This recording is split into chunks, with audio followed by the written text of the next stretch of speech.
یہ ذہنی خلیج بانٹنا پڑے گا بھیا.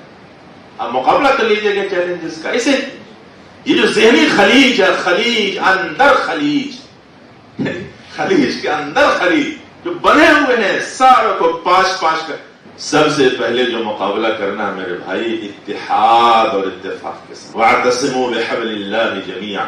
یہ ایرانی، وہ افغانی، یہ تورانی، اور میں آج کھل کے بول دیتا ہوں یہ ندوی، وہ قاسمی، وہ مظاہری، کیا بایات ہے جی؟ دین کے نام پہ متحد ہونا. یہ پارٹی، یہ ترنمول کانگریس، یہ انڈین نیشنل کانگریس، یہ ہمارے لالو جی بہار والے پارٹی، یہ فلاں اور یہ فلاں، آخر لوگ یک جٹ ہو رہے ہیں جی پارٹی کے نام پہ، ہو رہے ہیں. محض دین کے نام پہ کوئی نہیں ایک ہو رہا.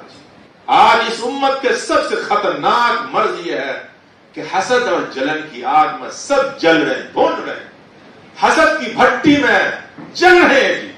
جب تک سامنے والے کی پاؤں ٹانگ کھینچ کے ذلیل نہ کر دیں تب تک ہمارے اناج ہے انا وہ تسکین نہیں پاتی ہے. حسد کی بھٹی میں جھونکے.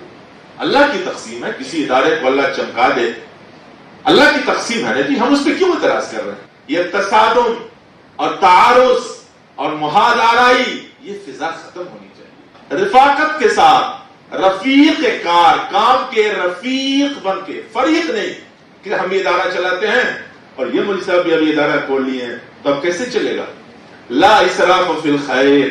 خیر کے کام میں نہ کوئی فضول خرچی ہے اور نہ کوئی تصادم اور ٹکراؤ ہے. دارالعلوم دیوبند بھی چل رہا ہے، دارالعلوم وقت بھی چل رہا ہے، مظاہر علوم جدید سہارنپور بھی چل رہا ہے، مظاہر علوم وقت بھی چل رہا ہے. خیر کے کام میں کوئی اسراف، کوئی تصادم نہیں، اللہ چلاتا ہے.